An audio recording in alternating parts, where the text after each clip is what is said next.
بسم اللہ الرحمن الرحیم ابواب الطہارت عن رسول اللہ صلی اللہ علیہ وسلم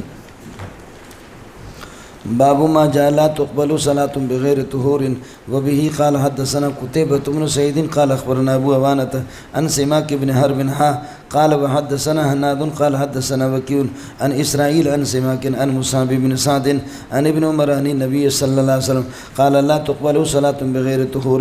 مل گیا مولانا آپ کو؟ مولانا کتاب یہ لوگ وہاں پر استعمال کرتے ہیں جہاں پر مسائل مختلفۃ النوع ہو، مسائل مختلفۃ النوع، تو ان کے لیے کتاب کا لفظ نقل کرتے ہیں. اس کی حیثیت جنس کی ہوتی ہے اور اس کے تحت کئی انواع ہوتے ہیں.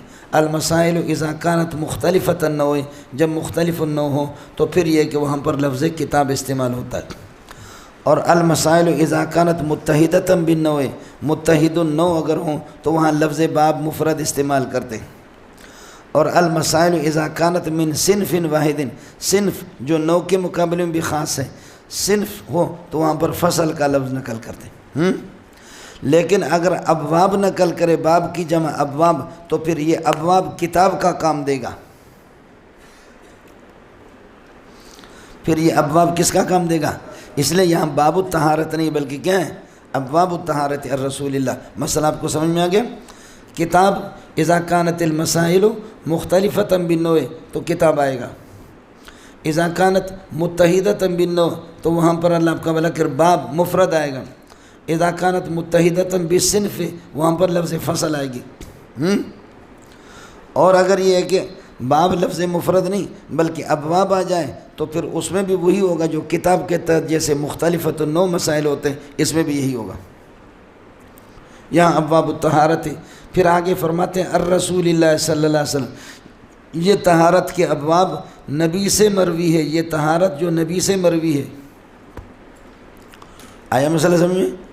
اشارہ اس بات کے ہیں کہ ہمارے محدثین کی ذمہ داری ہے کہ ہم احادیث مرفوع نقل کریں گے جس میں نبی کا قول اور فعل ہوگا. صحابی کے اقوال اور تابعین کے اقوال ضمناً اور طبعاً بطور استشہاد کے کبھی نقل کرتے ہیں. یہ ابواب الطہارت یہ ہو گیا. دوسرا مسئلہ سمجھو، پھر اس چیز کو نوٹ کر لو. میں نے آپ سے عرض کر لیا کہ مصنفین کے اغراض الگ الگ ہیں، سمجھے؟ امام مسلم نے اپنی کتاب کو کتاب الایمان سے شروع کر دیا. اشارہ کر دیا کہ مسائل دو قسم کے ہیں، مسائل اصلیہ، مسائل فرعیہ. مسائل اصلیہ اعتقادیات ہیں، مسائل فرعیہ احکام ہیں. مسائل اصلیہ اعتقادیات ہیں اور اعتقادیات میں اصل الاعتقادیات وہ ایمان ہے، لہذا ایمان کو نقل کر دی. امام بخاری نے ایمان سے پہلے وحی کو نقل کر دیا. اشارہ کر دیا کہ اصل الایمانیات، اصل الاصول اگرچہ ایمان ہے لیکن ایمان وہ معتبر ہوگا جو وحی کے مطابق ہو، اس لیے اس نے وحی کو لائے. یہ ہر ایک کے اغراض آپ کو بتا رہا ہوں، اس کو نوٹ کر لو، یہ بہت اچھی چیز ہے. سمجھ شریف میں ہے کہ نہیں؟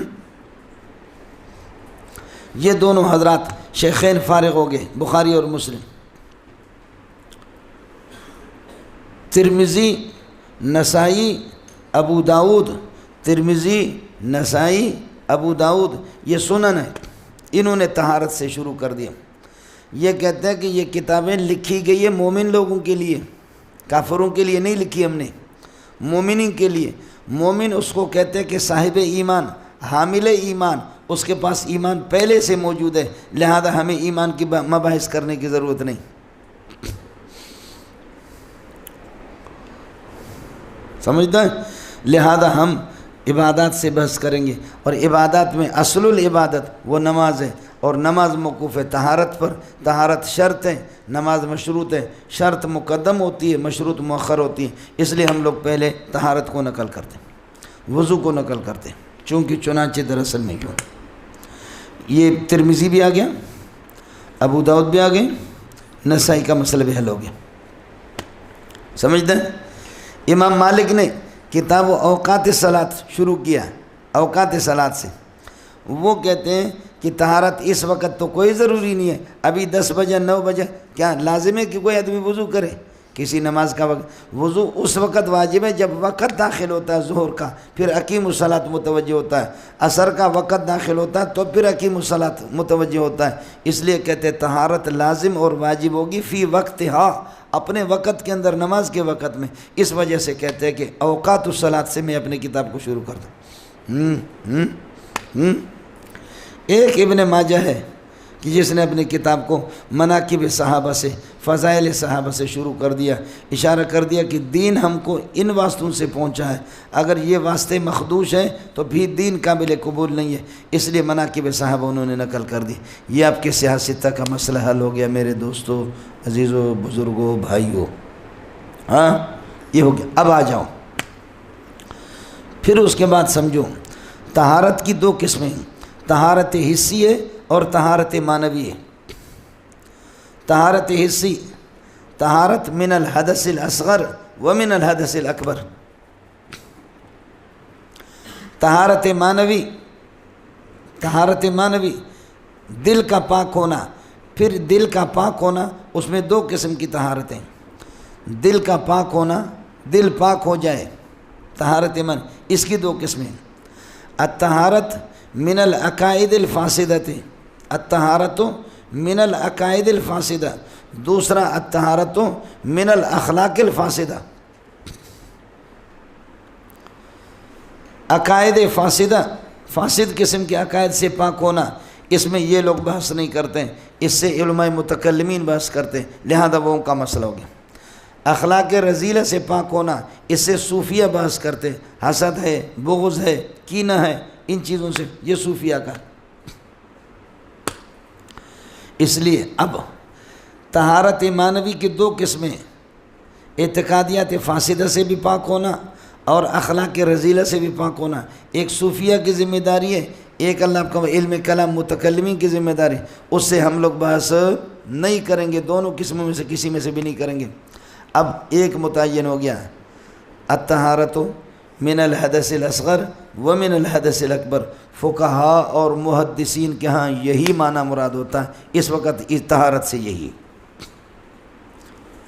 لہذا طہارت حسی بجمیع اقسامہا، بولو طہارت حسی بجمیع اقسامہا، یہی ہمارا مراد ہے اور یہی ہمارا مقصد ہے، اور کتاب میں یہی ہے میرے دوستو، عزیزو، بزرگو، بھائیو۔ سمجھتے ہیں؟ چلیے گا،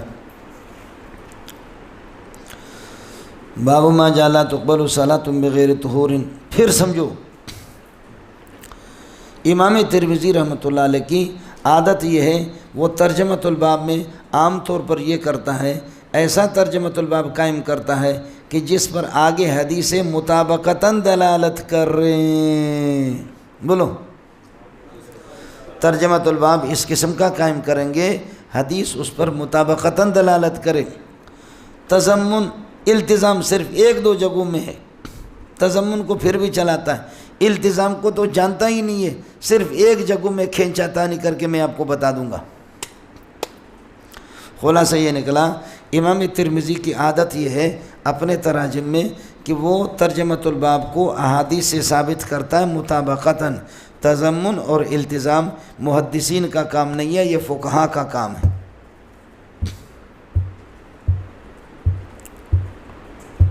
اڑے ہو گیا؟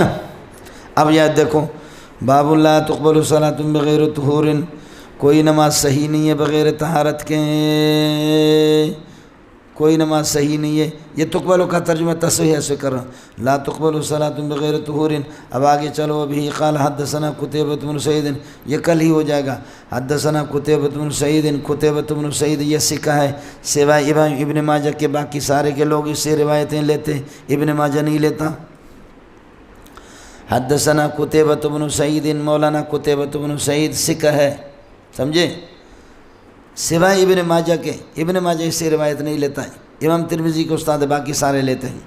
قال اخبرنا ابو عوانہ، ابو عوانہ ان کی کنیت ہے، نام اس کا ہے وضاح، نام ان کا وضاح ہے، یہ سکہ ہے بالاتفاق۔ ان سماک بن حرب، اللہ آپ کا بھلا کرے، مل گیا، سماک بن حرب، یہ سماک بن حرب آخر میں تغیر حفظہ فی آخر عمرہ، آخر میں کچھ گڑبڑ ہو گیا، اس سے پہلے ٹھیک ہے، ہو گیا مولانا۔ آگے آ گیا ہا، اب اس کو کہو تحویل للسند قال وحدثنا حناد، آپ اس ہا کو تحویل پڑھیں یا اس کو پڑھیں گے ان سماک ابن حرب ہا قال وبه حدثنا حناد قال حدثنا وکیع ہا مد کے ساتھ، سمجھ رہی میں کیا؟ اور تیسری صورت ہے ان سماک ابن حرب ہا قال وبه حدثنا حناد، سمجھ رہی میں کہ نہیں؟ یہ تخفیف مقصود ہوتی ہے عرب کی۔ اب تخفیف اس طرح کرتے ہیں عرب کسی چیز میں، بسم اللہ الرحمن الرحیم، قرأ زید بسم اللہ الرحمن الرحیم، بولو قرأ زید بسم اللہ الرحمن الرحیم، زید نے بسم اللہ الرحمن الرحیم پڑھا۔ قرأ زید اعوذ باللہ من الشیطان الرجیم، سمجھتے ہیں؟ قرأ زید لا حول ولا قوة الا باللہ العلی العظیم، سمجھے؟ قرأ زید حی علی الصلاة حی علی الفلاح، سمجھتے ہیں؟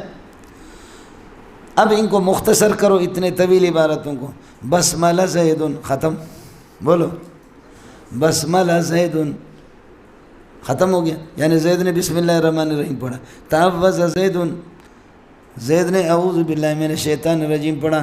حوقل زید، زید نے لا حول ولا قوة الا باللہ العلی العظیم پڑھا۔ حوقل زید حیعل زید، حیعل زید، زید نے اللہ کا بھلا کرے حی علی الصلاۃ اور حی علی الفلاح پڑھا۔ یہ تخفیفات ہوتے ہیں، اللہ کے لیے کچھ پڑھ رہا نہیں پڑھ رہا مولانا۔ ایک یہ نحت ہے اس کے ہاں مختلف کلمات کو ملا کر کے۔ ایک صورت یہ ہے کہ پورے کلمہ میں سے اول سے ایک لفظ کو لے کر کے لیا، یا درمیان کے کسی لفظ کو لے لیا حرف کو، یا آخر سے کسی حرف کو لے لیا، سمجھے؟ جیسے ابن عباس کا قول ہے الف لام میم، الالف عبارت عن اللہ واللام عبارت عن جبریل والمیم عبارت عن محمد صلی اللہ علیہ وسلم، اللہ نے قرآن کو بھیجا جبریل کے واسطے سے محمد رسول اللہ کی طرف، الف سے اللہ، لام سے جبریل، لام سے جبریل، اب اللہ کے الف کو اول سے لیا، جبریل کے آخر سے لام کو لے لیا، سمجھ شریف میں ہے کہ نہیں؟ اور یہ کہ محمد کے میم کو لے لیا اول سے، تو اللہ اور محمد کے اول حرف کو لے لیا، جبریل کے آخر کو لے لیا، ہو گیا مولانا؟ اور اسی میں صوفیہ کہتے ہیں اقرأ بسم ربک الذی خلق، اقرأ، اقرأ، الالف اللہ والکاف قرآن والراء رسول اللہ، پھر واپس حمزہ، یہ امت اسلامیہ، میں اللہ قرآن کو بھیج رہا ہوں، میں اللہ قرآن کو بھیج رہا ہوں رسول کے پاس امت کے لیے۔ اقرا میں 4 ہے، یہ ان کے اختصارات ہوتے مولانا۔ اڑے کچھ والا پڑھا مولانا؟ تو یہ ہا او قال وبه حدثنا پڑھیں گے، یہ ہے جیسے کہ منطق میں آپ نے کل جب و کل بجا، اس لیے کہ اس کو سن کر کے آپ حضرات کو الٹی آئے گی، پڑھا نہیں پڑھا؟ ہاں ملنگو، کل انسان حیوان، بس کہتے کل بجا، کیا ہے؟ ولا شیء من الانسان، ولا شیء من الانسان بحجر، لا، کیا کہتے ہیں؟ لیس بجا، ہاں ملنگو، لیس جبا لیس بجا۔ تو یہ مسئلہ ان کا اختصار ہوتا ہے جو آخر میں آپ پڑھتے رہتے، یہ محدثین بھی اسی طرح کرتے، اختصاری مطلوب ہے۔ اڑے کچھ بھلا پڑھا نہیں پڑھا؟ کچھ بھلا پڑھ رہا ہے؟ اے جی، اس کے بعد سمجھو، مصنف سے لے کر کے یہاں تک امیر صاحب تک 3-4 سندیں گزر گئی، 2-3 بندے آگے، مصنف کا استاد، استاد کا استاد، پھر یہ، پھر مصنف کا استاد، استاد کا استاد، پھر استاد، پھر واپس اسی پر آ گئے۔ ایک سند ادھر سے مصنف سے آ رہی، دوسری سند یہاں سے، پھر یہ دونوں سندیں، یعنی مبدأ السندین، سندوں کے مبدأ مختلف ہیں لیکن آگے جا کر کے منتہا پر جا کر کے پھر وہاں سے دونوں اتحاد کر کے چلیں گے۔ اس کو کہیں گے ملتقى السندین. بولو، پہلی والی سند بھی امیر صاحب پر جا رہی، دوسری سند کے رجال الگ الگ ہے، امیر صاحب پر آ گئے. اس کو کیا کہیں گے؟ ملتقى السندین. دونوں سندیں اس پر جا کر کے مل گئی. اس کو کہہ دیں مدار السندین، دونوں سندیں گھوم کر کے اس پر آ گئی. ان کو کہیں گے مخرج السندین، اسی سے دو سندیں نکل گئی. آگے پھر چلے گا سلسلہ. پھر ان میں مصنف، پھر مصنف کا استاد، اور پھر یہ یہاں دو واسطے آگے یا تین، اور پھر مصنف، پھر عیسیٰ، پھر موسیٰ، پھر محمد، پھر واپس عصمت اللہ. یہاں کے رجال زیادہ ہو گئے نا، تو جس کے واسطے جتنے کم ہوں گے جس سند کے، وہ سند عالی ہوگی، اور جس کے واسطے زیادہ ہوں گے وہ سند کیا ہوگی؟ وہ سند سافل ہوگی. سند عالی جس کے واسطے کم ہے اس کو پہلے نقل کرتے ہیں عام طور پر، سند سافل کو بعد میں نقل کرتے ہیں. اب آگے جو حدیث ہوتی ہے، حدیث کس کی ہوگی؟ حدیث سند عالی کی ہوتی ہے. یعنی دو سندیں آ گئی نا، حدیث ایک ہوگی. یہ حدیث کس کی شمار ہوگی؟ سند عالی کی ہوگی. پہلے آئیے پہلے پائیے. بولو، پہلے آئیے پہلے پائیے. اب دیکھو ادھر دیکھو. وَبِهِ قال حدثنا قتيبة بن سعيد، حضرت کے استاد قتيبہ قال اخبرنا ابو عوانہ. یہ دو آدمی، دو استاد. پھر تیسرے نمبر پر سماک ابن حرب آ گیا نا، ٹھیک ہے. ہاں، وقال المصنف وحدثنا حناد بن سری، یہ بھی ثقہ ہے. حناد قال حدثنا وکیع، پھر یہ وکیع عن اسرائیل. تین. اس کے بعد پھر چوتھے نمبر پر سماک آ گیا. وہاں سماک تیسرے نمبر پر تھا، دوسری سند میں اللہ آپ کا بھلا کرے چوتھے نمبر پر ملتقى سندین. تو دوسری والی سند کے واسطے زیادہ ہے، پہلے والے کے کم ہے. وہ سند عالی ہے، اس کو مقدم کر دیا. دوسرے سند سافل ہے. اب حدیث جو آگے شمار ہوگی وہ حدیث کس کی شمار ہوگی؟ وہ سند عالی کی ہوگی. سند سافل اگر اس سے کچھ اختلاف کرے گا تو اس کی وضاحت مصنف کرتا ہے. دیکھو، عن ابن عمر رضی اللہ عنہما قال حدثنا وکیع عالم اہل المدینہ، بہت بڑے عالم، سمجھے بھائی، عالم بالحدیث. وکیع عن اسرائیل، اسرائیل اللہ آپ کا بھلا کرے، یہ متغیر الحفظ مولانا اس میں کلام ہے. عن سماک ابن حرب عن مصعب بن سعد عن ابن عمر رضی اللہ عنہما، ابن عمر رضی اللہ تعالیٰ عنہما. سمجھے میں لوگوں، یہ عجیب مسئلہ ہے محدثین کا کہ آپ نے دیکھا بخاری میں ابا جی کی روایت سب سے پہلے، یہاں اللہ کا ترمذی میں بیٹے کا. اس کی وجہ یہ ہے کہ حضرت عمر ملہم تھے، وحی کے قریب الہام ہے. بولو، حضرت عمر ملہم تھے، جیسے بخاری اول میں آپ پڑھیں گے ملہم، الہام وحی کے قریب ہے، اس لیے عمر کی روایت کو نقل کر دی. اور سنت میں صحابہ کے ہر ایک کی خوشبو الگ ہے، لیکن سب سے بڑا عاشق سنت کا مغلوب الحال ابن عمر ہے. ابن عمر سنن زوائد کو بھی کرتا ہے، چھوڑتا نہیں ہے. مدینے سے مکہ رسول پاک گیا صلی اللہ علیہ وسلم حج کے لیے.